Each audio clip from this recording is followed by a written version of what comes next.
5월 13일 화요일 큐티입니다. 본문은 민수기 22장 15절에서 30절 말씀입니다. 그러자 발락은 더 높은 지도자들을 더 많이 보냈습니다.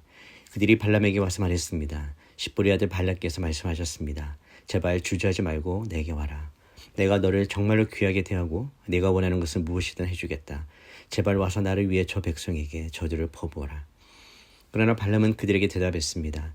발락이 은과 금으로 가득 찬 자기 집을 내게 준다 해도 나는 내 하나님 여호와의 명령에 어긋나는 것은 크든 작든 할 수 없습니다. 당신들도 여기서 오늘 밤 묵으시오.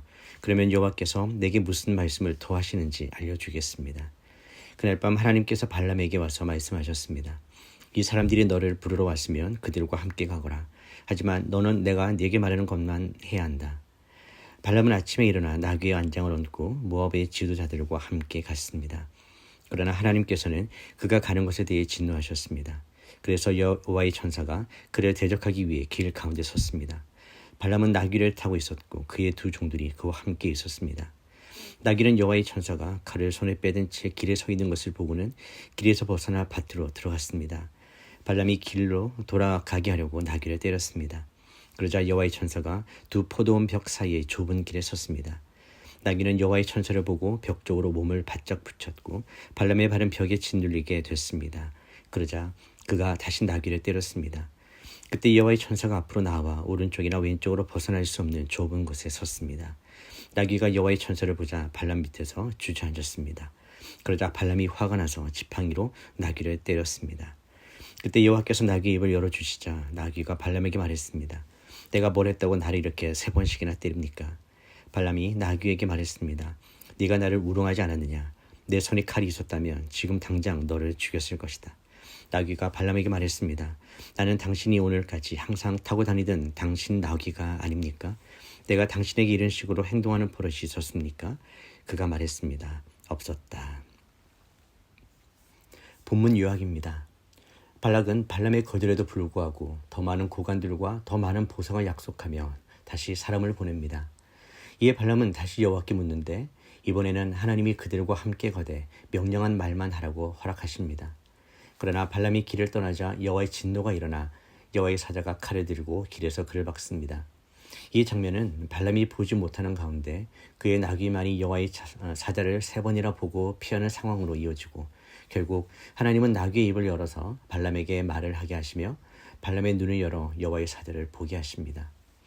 이 사건은 하나님께서 인간의 눈에 보이지 않는 차원에서 그의 길을 어떻게 인도하시며 심지어 짐승을 통해서도 그의 뜻을 전할 수 있는 분임을 보여줍니다. 첫 번째 묵상입니다. 하나님의 길을 막으심으로 은혜를 베푸시기도 합니다. 하나님은 발람에게 그들과 함께 가라고 하셨지만 그 길에 분노하셔서 사자를 보내어 막으십니다. 이것은 하나님의 변덕스러움이 아니라 인간의 숨은 동기와 중심을 꿰뚫어 보시는 하나님의 공의와 자비의 교차점입니다. 겉으로는 하나님의 뜻을 따르는 것처럼 보이지만 실제로는 마음속에 탐심과 영광 추구가 가득한 발람의 내면을 하나님은 알고 계셨습니다. 그래서 하나님은 그가 멸망의 길로 가지 않도록 길을 막으셨습니다. 하나님의 진노는 단순한 심판이 아니라 보호의 또 다른 얼굴일 수 있습니다. 복음의 관점에서 이 모습은 죄의 길로 가는 인류를 막으시기 위해 독생자를 보내신 하나님의 사랑과도 같습니다. 우리는 종종 하나님의 아니오를 실망스럽게 여기지만 그 거절과 막음 속에서 하나님의 깊은 사랑과 배려가 있습니다. 나아가 예수님은 우리의 죄된 길을 자신이 십자가에서 막아 서심으로 구원의 길을 열어주신 분이십니다. 적용 질문입니다. 내 인생에서 하나님이 막으셨던 일 중 지금 돌아보니 감사하게 여겨지는 일이 있습니까? 지금 하나님이 맡고 계신 것처럼 보이는 일이 있다면 그 안에서 무엇을 배우고 있는지 돌아봅시다. 두 번째 묵상입니다. 하나님은 나귀의 입을 여시는 초월적 하나님이십니다. 발람은 영적 선지자였지만 눈이 어두워 보지 못했고 듣지도 못했습니다. 반면 그가 타던 나귀는 칼을 들고 서 있는 천사의 모습을 3번이나 보고 길을 피해 움직였습니다.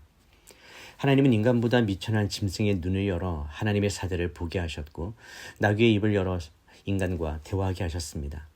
이는 하나님의 초월성과 주권을 보여주는 대목입니다. 하나님은 그의 뜻을 전하는 데 있어서 인간의 권위나 순서에 얽매이지 않으시며 때때로 가장 낮고 예상치 못한 존재를 통해서도 일하십니다. 하나님의 나라는 인간의 지혜와 순서에 따라 확장되는 것이 아니라 하나님의 절대 주권 아래에서 이루어집니다. 예수님께서도 예루살렘에 입성하실 때 나귀 새끼를 타고 오셨습니다. 나귀는 하나님의 뜻을 이루는 도구로 쓰이기에 부족하지 않았습니다. 오늘날도 우리는 하나님의 음성이 기대하지 못하는 사람이나 상황 속에서 들려올 수 있다는 것을 인정하고 들어야 합니다. 적용 질문입니다. 하나님의 뜻이 내가 예상하지 못하는 사람이나 상황을 통해 들려온 적이 있습니까? 내가 무시하거나 소리 여겼던 사람에게서 하나님의 메시지를 들을 수 있음을 인정하며 사는 지혜가 필요합니다. 기도하겠습니다. 하나님 아버지, 주님은 저의 길을 막으심으로 더 큰 길을 열어주실 수 있는 분임을 믿습니다. 제 욕망과 판단이 앞서 달려갈 때마다 저희 길에 서서 막아주시고 나귀의 입을 여셔서 말씀해 주시는 은혜를 베풀어 주시옵소서. 저희 눈이 멀어 주님의 사대를 보지 못할 때 제 곁에 있는 누군가의 입을 여셔서 주님의 뜻을 알려주시고 그리고 그것을 주의 은혜임을 고백하는 삶을 살게 하여 주시옵소서. 주님의 뜻이 어딘지 어디서 어떻게 나타나든지 민감하게 듣게 하시고 순종의 발걸음을 걸어가게 하여 주시옵소서. 내 안에 숨은 탐욕과 욕망이 주님의 인도를 가리는 일이 없도록 성령님께서 늘 살펴주시고 복음의 눈으로 세상을 바라보게 하여 주시옵소서. 예수님의 이름으로 기도드립니다. 아멘.